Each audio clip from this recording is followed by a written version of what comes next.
This is something I built a very long time ago.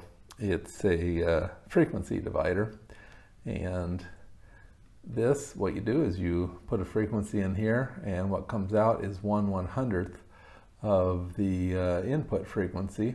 And the way it's designed, it can either be 1/10 or 1/100th. I chose 1/100th.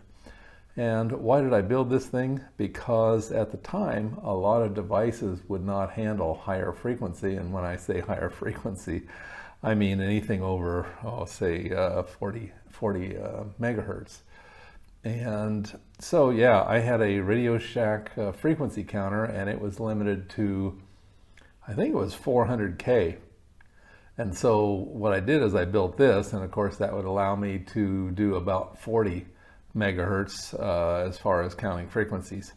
So again, this is the in and the out, and on the other side is just the power input, and it takes somewhere between 5 and 6 volts to operate.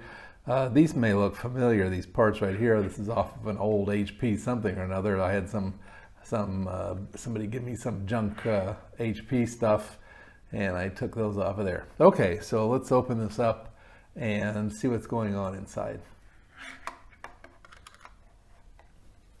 And the last screw, there we go. Open the lid. I've already got her zoomed in so we can see what's going on. And as you can see, the circuitry is rather simple. Here are the power inputs we saw earlier, and they come in here and they feed both of these chips. These are 7490s.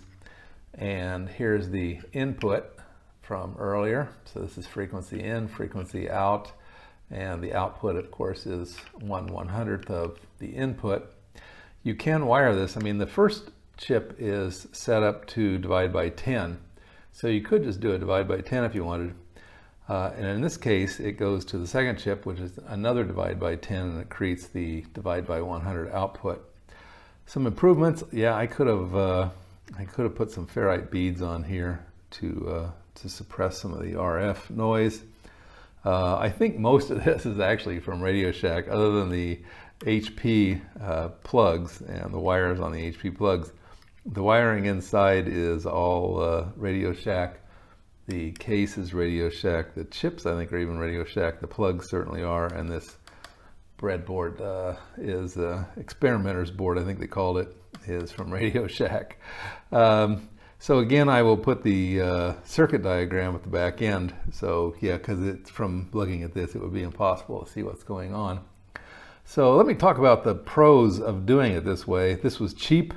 It works well. The parts, in fact, the parts are still readily available. The 7490, just a couple of them, one or two of those, and it's easy to make, as you can see.